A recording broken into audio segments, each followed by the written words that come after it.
Hi my friend, it's Pat Sloan here. I'm going to show you the quilts in my living room, my Christmas quilts hung up in the living room, yay! But today on our calendar is a tidy up challenge. So what I want you to do, let me get comfy here, is this time of year it can get a little nutty for some people, for many of us. It's the holiday and just the end of year things. And so what I want you to do is create your space, get your space. And it may not even be a quilt space, but get a space for you to be able to retreat to be able to go to and take a few minutes to catch your breath, to recharge, to regenerate. Many of us, it's our sewing room. It's coming to be with our sewing machine. It might just be a chair that you can sit in and read a book, look through a magazine, scroll Facebook, something where you can just sit and recharge. So be sure that space is available to you and it's not piled with wrapping paper or packages or just mail that you didn't put away. So today, that's your challenge, because it's super important to have that spot that you can just go to and that's what it's for. All right. So let's look at the Christmas quilts first. I will show you the video and then I have a picture of the wreath on my front door. We'll start looking at where I hung the snowflake quilt that we did last year. And then I have the ladder and a little bit of there's tree skirt underneath. That's where I put all my quilts, my little Charlie Brown tree this year. I have some pillows on the chair, some Santas and snowmen. And then I just loved these pillows I did last year. They're just fabric, but favorite Christmas fabric. So easy to do.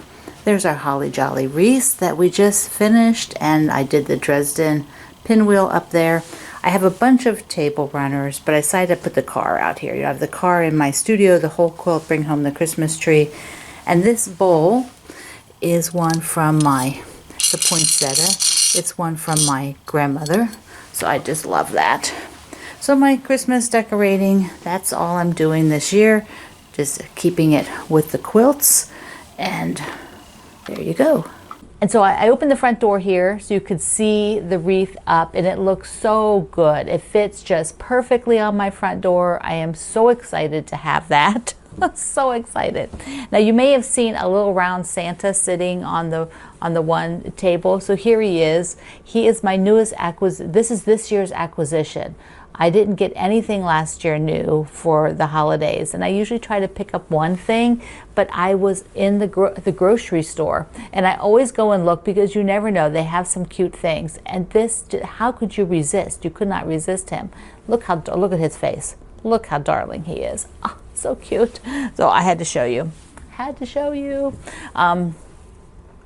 do want to talk to you about my Christmas tree, because if you didn't see my post that I did on my personal page the other day, is that box of lights that I said were white lights that I got. Okay, white lights, they did have a clear cord, but I'm like, okay, that'll work because it's a white tree. I can't have the green cord.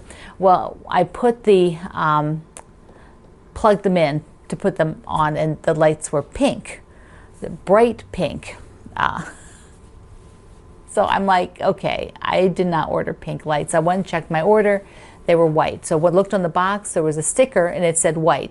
So we peeled, Greg's like, let's peel the sticker off. So he peeled the sticker off, and under the sticker it said white. So I ended up with pink, and they weren't long enough to even do the whole thing. So they're like 3/4 of it has the pink lights, not the top fourth. So it's definitely a Charlie Brown Christmas tree this year, and I'm just going with it because I'm not going to buy any more lights. That's just it. No more lights. It's like, that's crazy. Okay, I want to show you all the trimmings because I decided to get it basted. I have the other layer cake Christmas quilt to put binding on that I showed you the other day, but here's all the trimmings that I just had not basted. So that, okay, I'm just going to do the wave stitch, and I've got it spray basted, and I did these 2 little videos where I have tips on spray basting. So I decided that all the trimmings I could just do with the wave stitch, just go across with the wave stitch. And I had some batting pieces. This first one went through like about 3/4 of it, so it's like, that's really good. Then I had this other bag of just other miscellaneous batting sizes. So I went through there and I found the second piece. So really I just have one seam. This is a wall hanging. I'm going to do the wave stitch. I'll be sure I go right across here, and I'm just overlapping it. I'm not doing any tape. I'm not doing anything else. I'm going to spray baste this. This is what I'm using. Just lightly spray it, and then take the iron there and then just press it, then flip the whole thing over afterwards and do the same on the other side. I spray the batting, so like this, just like that, not too heavy. Pull this over top and then press the quilt itself. So now I got all I will have anyways in a minute, all the trimmings basted so I can do the waist stitch. Here's a little tip I have. I use any kind of marker. This is one of the Iron Away markers, but I want to know how far out to do the basting spray. When I lift this up, I no longer know, and I don't really want to spray out to here where it's going to be tacky. So I will leave this down and just come right along the edge and draw a line, and I know, just do it all the way down, and then I will be able to pick this up and know that I spray base just to that line.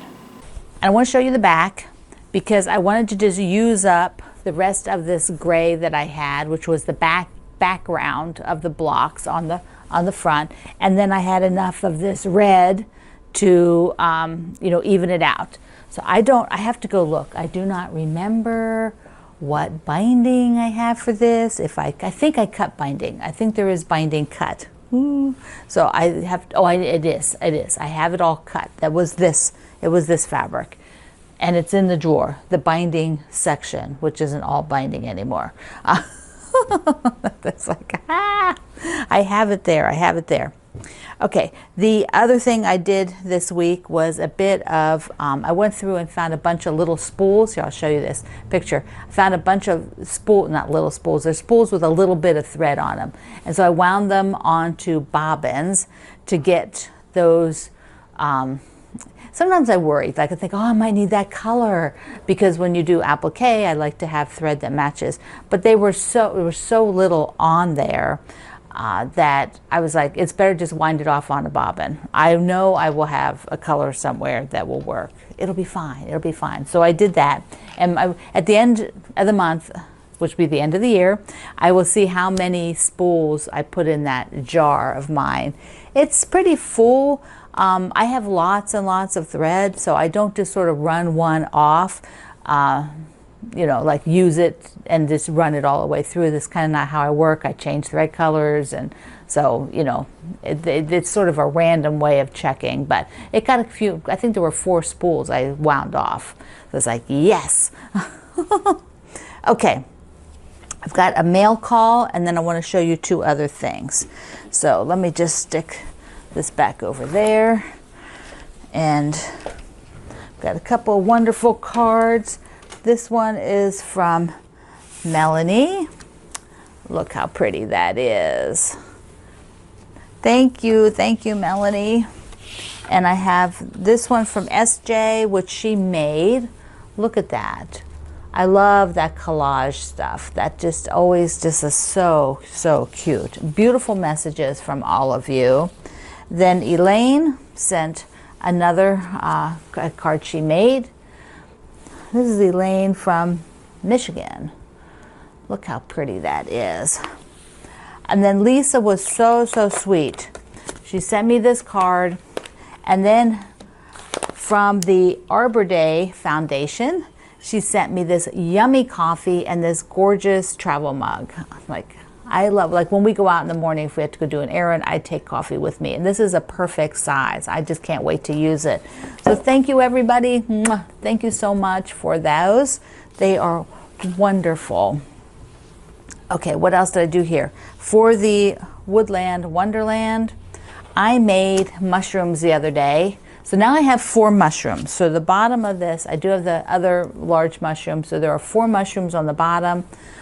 So I just kind of keep plugging away. This is one of the fabrics that was sent to me. So just, you know, I'm not sure where I'm going with this with the red and white, but I just kind of make one here and there.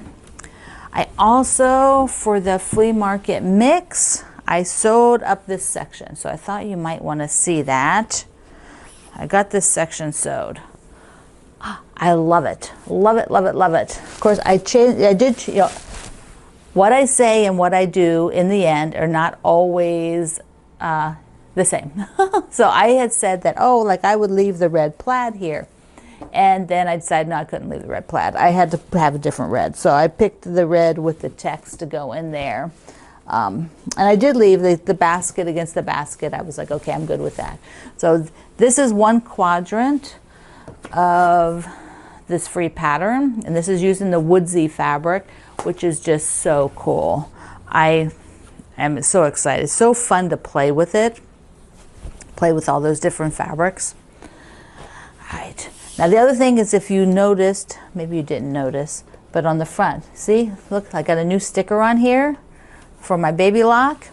If you are looking for some stickers for your sewing machine, go visit your baby lock dealer. This is one of several sets. They came out with several sets of stickers, so they sent me one of them. And there's just lots of fun things like the quilt blocks and the spools and the little hearts.